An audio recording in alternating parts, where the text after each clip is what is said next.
The thousands cube represents our thousands place. So let's put that right here. The Montessori math approach works because it really helps the kids on each level that they're on. There is a material made for kids who can't even count yet, kids who can't recognize numbers, and then also for kids who are ready to read 4-digit numbers. 2,414.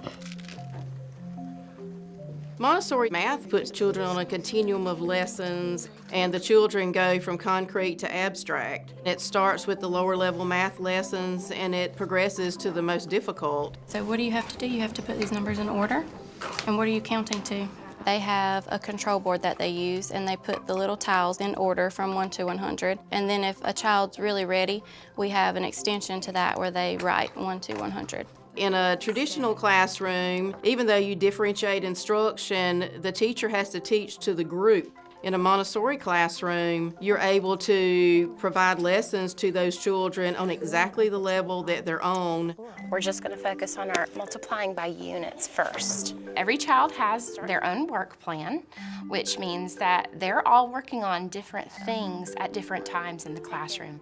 There might be some similarities. For example, many second years might be learning multiplication at the same time, but for the most part, it's very individualized.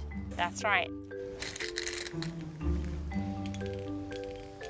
Here's our math shelf. We could count by sliding the beads. I believe that kids can grasp it much easier because we use concrete materials to teach math. 4, 5, 6. The golden bead lesson begins with this is a unit, and then this is a 10, and a 10 is 10 of the units. And then we build the 100 square, and we build the 1,000 cube, and they get that understanding of what those numbers mean and not just saying those numbers.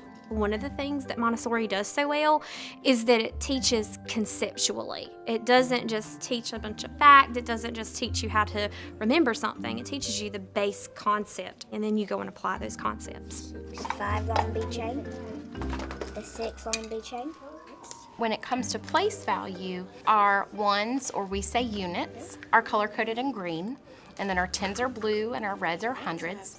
And then we say there's a new family started. And then it goes to the thousands, which are green again, and then the 10,000s are blue. So my answer's gonna be down here, okay? You're gonna count to 8 7 times, and then we'll count the total, and we'll find out what 8 taken 7 times is, okay? Instead of saying plus, in Montessori we say 2 together with 2 is 4. 1 together with 6.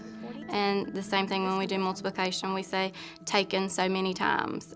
When we do subtraction, we'll say take away, because subtract is a really big word, but they know what it means to take something away. They take away toys from their friends all the time. We are going to share out the number. And then when we do division, we do shared out. And those words just make more sense to them. Once they get the concept, we do teach them the math vocabulary. That is actually what you use.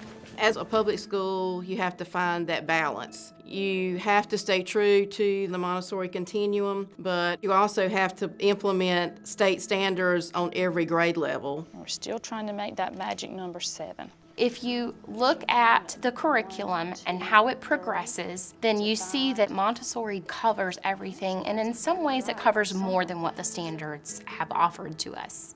I feel like Montessori math really increases their confidence and helps them to understand that there's that try mentality involved with it. It's not that, oh, you got a bad grade on this and we're moving on. It's how can we work towards that mastery and how can we really fully learn this concept.